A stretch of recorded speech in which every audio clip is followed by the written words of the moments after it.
underlying message is the president is sending us there to make it clear that we stand with South Korea, we stand with our allies in the region, and we will continue to bring maximum economic and diplomatic pressure to bear until North Korea abandons its nuclear and ballistic missile programs that threaten the United States of America.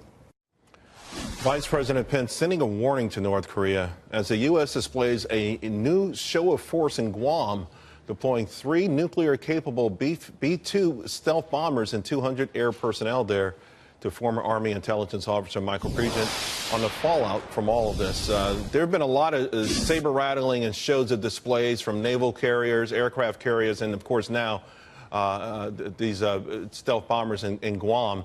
And yet North Korea, Michael, continues with their belligerence, with their tests, and scarily, of course, they continue to get better at all of it. Yeah, thanks for having me on, Charles. The interesting part of all of this is North Korea has been able to sell this message to the rest of the world that this is between North Korea and the United States. Our missiles are aimed at the United States. What's good here is that South Korea's president has actually given President Trump credit for the talks between the two countries. That's a good thing. It's good to see the show of force in Guam, and it's also good that the South Korean president is giving this administration credit for bringing North Korea to the table. Yeah, Moon, that is good. But let's face it, the South Korean president is a progressive. He didn't want to bring in missiles in.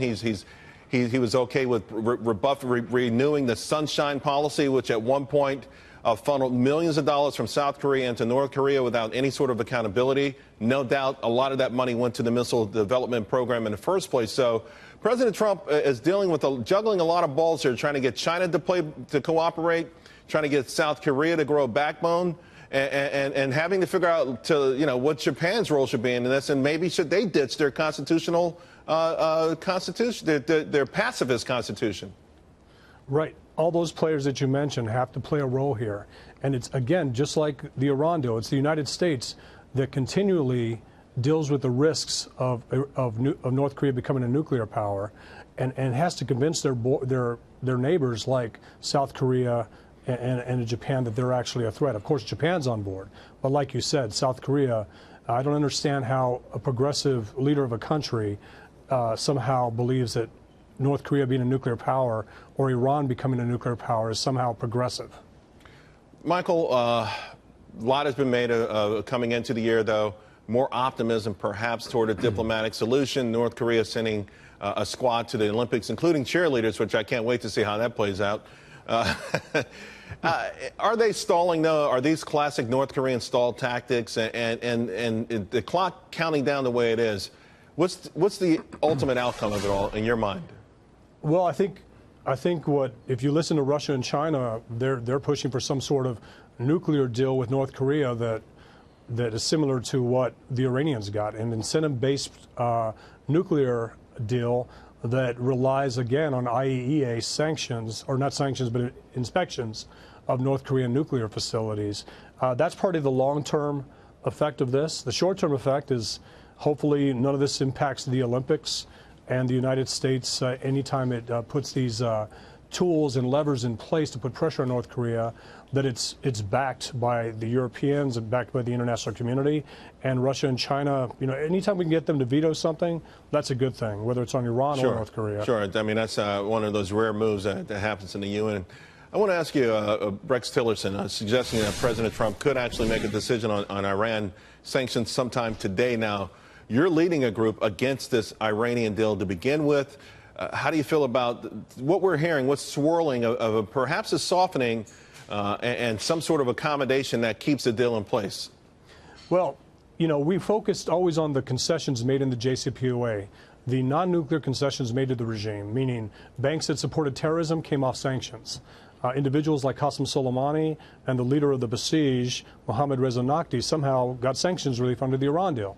So last week, a group of people in D.C. got a chance to give our take to the National Security Council, and we recommended putting sanctions on human rights abusers and the entities that the regime uses to pay them and also to export terrorism. And again, these are things that even supporters of the Iran deal say that they're for.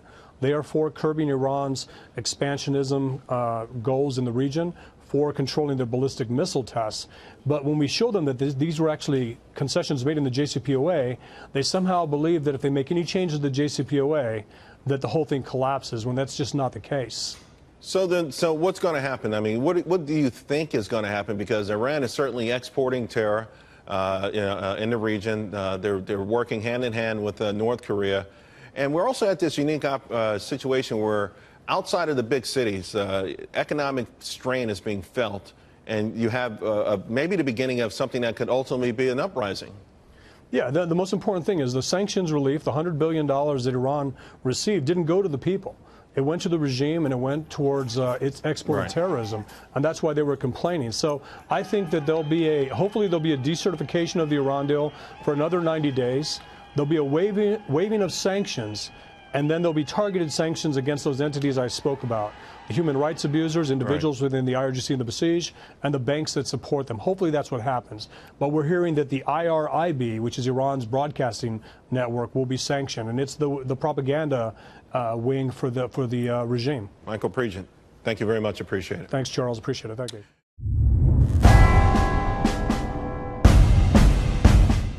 As officials from North and South Korea sit down for the first time in 2 years, South Korea's president says, well, we have none other than Donald Trump, the president of the United States, to thank for the progress. Moon Jae-in says Trump deserves big credit for bringing about the inter-Korean talks, the first evidence of the president's tough stance on the rogue regime, that it may be paying off. But I'm just saying, I'm not about to celebrate just yet. I'm really not. Because my concern, and by the way, this is a concern that was echoed to me by General Keane just the other day, Jack Keane, whom you know well. These talks could very well just be some kind of ploy so that North Korea can buy itself more time to do none other than keep working on that nuclear arsenal, which is why we have to be very serious about being very tough with not just North Korea, but China right now. Joining me with more, Fox News contributor Michael Waltz. He's the author of the new book, Warrior Diplomat, A Green Beret's Battles from Washington to Afghanistan. Good to see you, sir. Thank you, What do you think of that? I mean, that's my worry. Yeah. It was a worry that was expressed by General Keane to me. Are you concerned about that as well? That basically, Kim Jong-un is doing what he needs to do just to get himself what he wants. Well, I'm concerned, but I think both can be true. I think Kim Jong-un could be moving to talks as a result of the sanctions that President Trump has led the effort to get into place, and he could be moving to talks to buy himself more time. So I think we could see both there, but it's not just the president of South Korea giving President Trump credit. Kim Jong-un in North Korea, I think, also gave indirectly President Trump credit, because as in his New Year's Day speech, he told his people and warned them that we are now facing the harshest ever sanctions, that we have to hold firm. And then in that same speech, though, he extended the olive branch to the South. Now, remember, the South Korean president is from the progressive side. He's considered somewhat of a liberal in South Korean politics, and he wants nothing more than to be able to sit down and talk. So I think it's completely appropriate that we talk through the Olympics and we all take a pause button. But the day after the Olympics are done, we have to snap the maximum pressure campaign back into place. What's that? Why is the Olympics so important? I mean, we can't, I don't think for 2 seconds let up on this one. I just think, you and I have talked about this before. There's a lot we can be doing, and I'm not talking about military action. I'm talking about economic here. There's a lot we can be doing to pressure China, to pressure North Korea. Oh, absolutely. So the sanctions haven't let up. The sanctions are in place, and in fact, I want to see additional secondary sanctions against Chinese firms that continue to do business, which you and I have talked about. What I'm talking about allowing is the North Korean delegation to send someone to the Olympic Games. That should be in exchange for, and it better be in exchange for, a pause to any kind of bad actions by the North Koreans during the games. Look, I grew up when the Soviets and the Americans were boycotting each other. I think it's completely appropriate for the Olympics to kind of be a neutral zone for the world to come together. But where we're going to have problems is if President Moon of South Korea, after the Olympics, wants to continue talks, wants to extend aid, wants to return to what they call the sunshine policy of outreach. He's too liberal. And that's right. And then that's where there's going to be a wedge between the Americans and the South Koreans. And I think that's exactly what Kim's going to try to do. Well, you know, it seems to me if you're the South Koreans, you want to make sure that you do everything possible to neutralize this guy. I mean, you'd want to work with the United States on this one. But there's a whole body there. I mean, remember in the 1980s, you used to have liberal protests of the United States military presence in South Korea. So there's a liberal body in South Korea that thinks if we're only, you know, if we only extend a hand, we only play nice, that eventually they'll come around. We heard that the last 8 years. This is why we're, this is why we're where we are. Michael, good to see you and welcome. It's good to have you as a contributor. Thank you so thanks so much.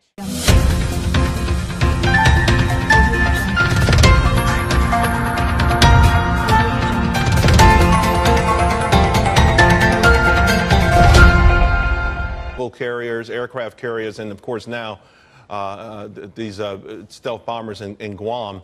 And yet North Korea, Michael, continues with their belligerence, with their tests, and scarily, of course, they continue to get better at all of it. Yep, thanks for having me on, Charles.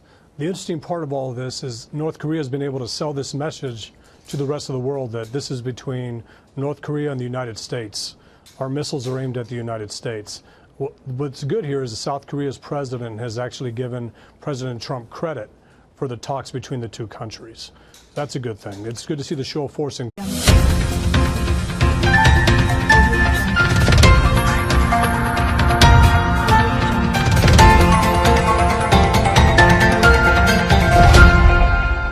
The underlying message is the president is sending us there to make it clear that we stand with South Korea, we stand with our allies in the region, and we will continue to bring maximum economic and diplomatic pressure to bear until North Korea abandons its nuclear and ballistic missile programs that threaten the United States of America.